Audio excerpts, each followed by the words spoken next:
New details tonight emerging about a shooting at a party for teenagers that left 5 people injured overnight and 1 in critical condition. Garrett Hake is live in South Kansas City tonight with all the details.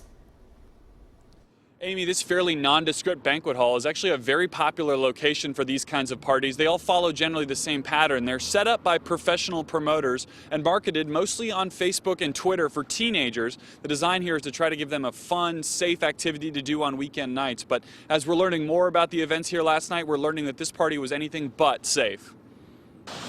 Just after 11:30 on Saturday night, a party and concert for teenagers at the Tropical Palms Banquet Hall turned violent. Photos taken inside show a crowded, nearly pitch-black club just before the shots were fired. Partygoers, some as young as 15, fled into the parking lot, and the shooting spilled outside as well. When the gunfire stopped, 5 people were hit, 1 critically injured, police say. No one we talked to today would speak with us on camera for fear of reprisals from the gunman still at large.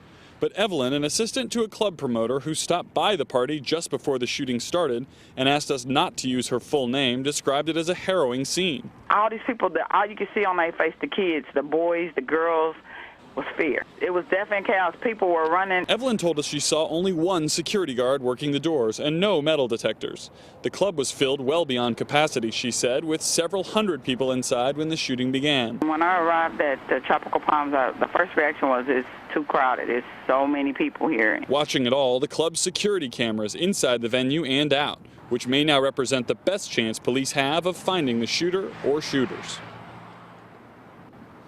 We reached out to the owners of this facility earlier this afternoon to ask them about their security procedures and whether or not the club was too crowded. We haven't heard anything back from them. We're also waiting for updates from police on any suspect information. So far, they've released nothing about who might have been the shooter in this particular case. So tonight, Amy, we're left with more questions than answers.